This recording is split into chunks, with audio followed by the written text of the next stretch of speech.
Sempre que um novo personagem é criado nos quadrinhos, é inevitável você perceber que houve um personagem de outra editora como inspiração para aquele personagem. Porém, às vezes esse limite da inspiração acaba passando ali e acaba que fica nítido que foi um Ctrl+C, Ctrl+V de algum outro personagem, uma nítida cópia.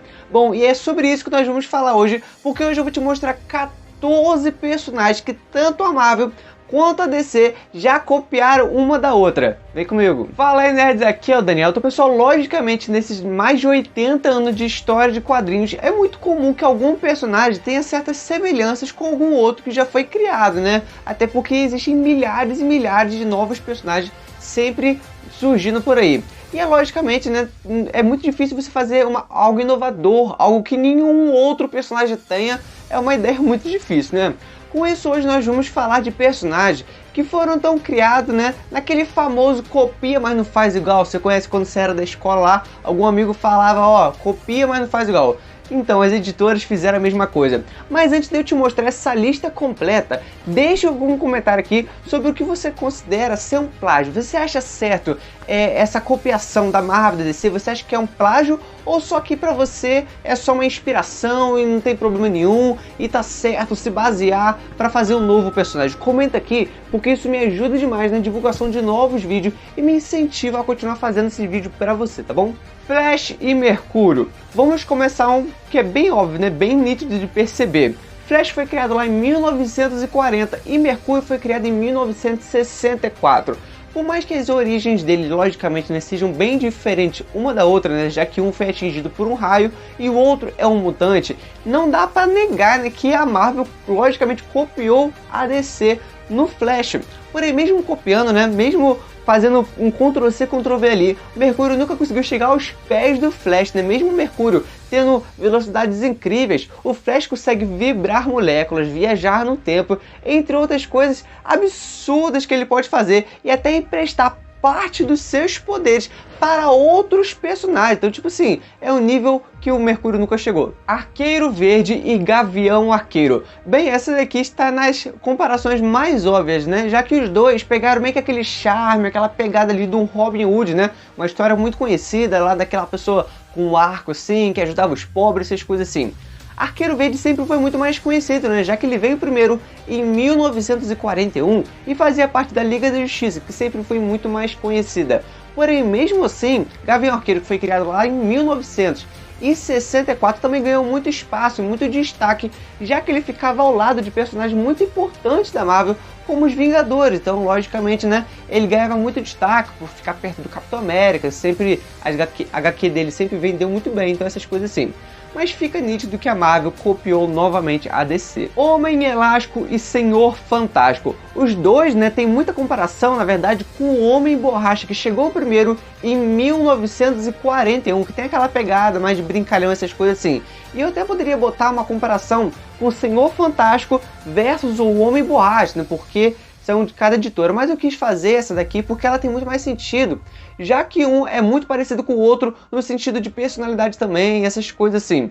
Enquanto o primeiro, né, que é o Homem Elástico, usa as suas habilidades como um detetive para solucionar casos, o segundo abusa do seu intelecto para encontrar novos mundos, quer dizer, ele já tem a semelhança de que os dois são gênios, um é detetive e o outro um cientista. Vale destacar também que nenhum dos dois nunca teve uma identidade secreta, e ao longo de todos esses anos os dois também foram casados, então quer dizer, os dois são gênios, nunca tiveram uma identidade secreta e são casados. Porém, se a gente botar na balança novamente, a Marvel copiou a DC, já que em 1961, né, foi criado o Senhor Fantástico e o Homem Elástico em 1960. Wolverine e Lobo. Agora, mais uma notória semelhança entre dois personagens. Wolverine apareceu pela primeira vez em 1974 e o Lobo em 1983. Lobo, quando ele foi criado, ele foi meio que um herói solitário ali, que faz as coisas meio que na maneira, sabe, os criadores se basearam muito no personagem do Wolverine, né? Tipo, colocaram o Lobo meio que sendo esse anti-herói, fanfarrão, sabe, aquele, no estilo Wolverine mesmo, você consegue ver a semelhança naquele machão motociclista, que não gosta de trabalhar com ninguém, que é meio cruel, essas coisas assim. Isso sem contar os traços de super iguais entre os dois ali, porque os dois têm uma pegada meio de animal e também poderes de regeneração. Então, logicamente, é muito semelhante. Só que agora a DC copiou a Marvel. Capuz Vermelho e Soldado Invernal. Esses dois aqui têm uma história bem igual, se você olhar bem, porque os dois, né, eles são personagens secundários de personagens de primeira grandeza, personagens muito importantes para as suas duas editoras. O primeiro, né, o Batman, e do outro lado da Marvel, o Capitão América. Fora que os dois foram abandonados e deixaram à beira da morte e se reconstruíram como assassinos letais, antes de voltarem para os seus antigos parceiros e se tornaram meio que anti-heróis, quer dizer, eles voltaram ao normal, mas também não viraram heróis bonzinhos não.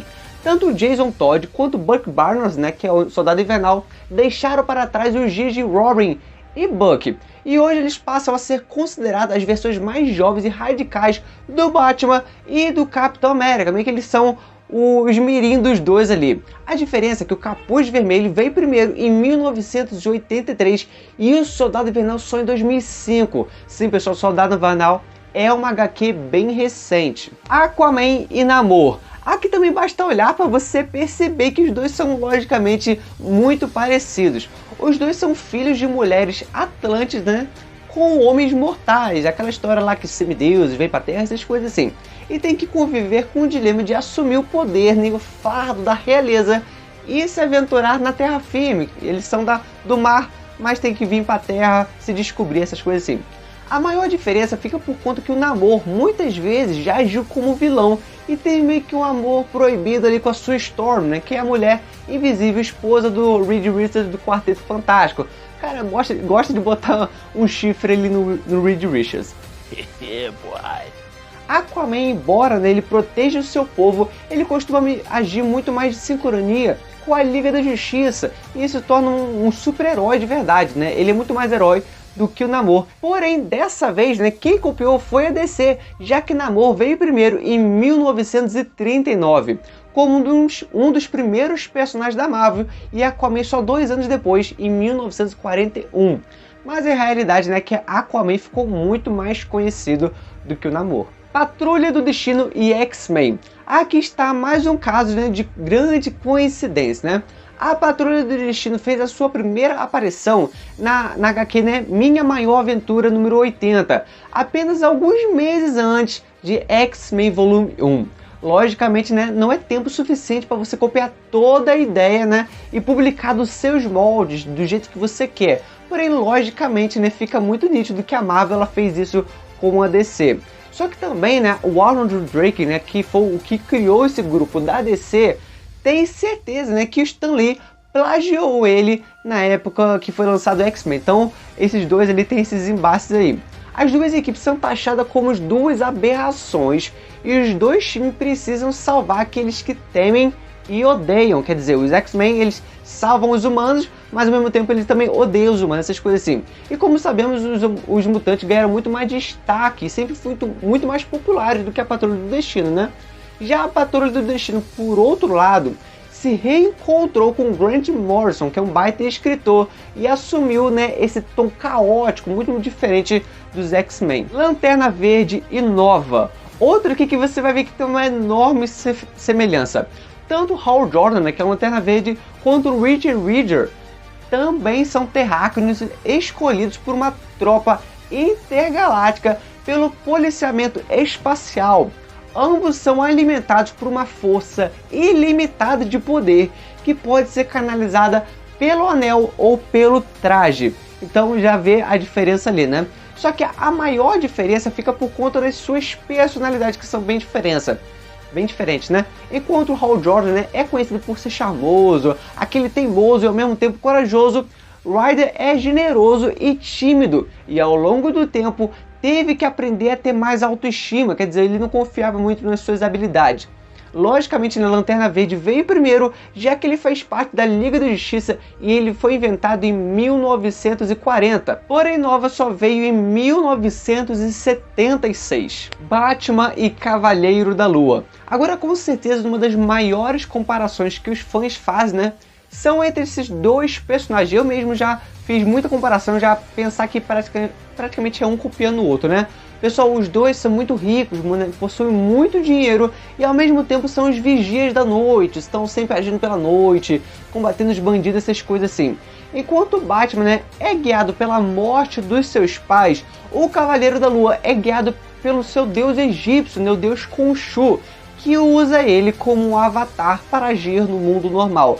A maior diferença se dá que o Mark Spector, ele é muito doido, muito mais doido que o Bruce Wayne é, e é meio que esquizofrênico ali, o que já rendeu muitas HQ bem bizarras, bem criativas da Marvel, o personagem é super doidão da cabeça. Fora que ele tem superpoderes, já o Batman não tem, Fora isso, nem preciso falar que o Batman veio primeiro, já que ele foi criado lá em 1939 e o Cavaleiro da Lua só em 1975. Superman e Império. Dá pra perder a conta de quantos personagens, eu poderia ter falado aqui, sobre comparação com o Superman, porque muitos personagens já foram criados à sombra do Superman, e eu poderia citar o próprio Sentinela, que muita gente fala.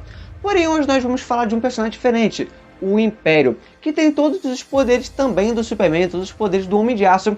Império foi reestruturado em poder supremo e as suas raízes de vilão, foram substituídas com questionamentos, mais reais e realmente importantes para o mundo moderno. Um bom contraste, é comparar com o crescimento de ambos os personagens. De um lado nós temos o Clark Kent, que aprendeu a amar o mundo, que nunca o tratará como humano, sempre tratará como uma aberração.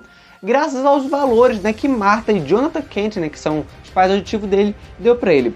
O outro foi alimentado pelo governo e treinado para ser uma arma de destruição em massa, em forma de homem. Então, mas mesmo assim, os dois têm o mesmo poder. Eu poderia botar o Sentinela, mas faz sentido ter botado ele também. Mas agora eu quero que você comenta aqui. Você acha certo uma editora copiar outra? Ou você acha que é só plágio? Ou você acha que é inspiração, que tá tudo certo, pode fazer? Comenta aqui, isso me ajuda demais na divulgação. Sinceramente, comenta aqui qualquer coisa e deixa o seu like. Valeu!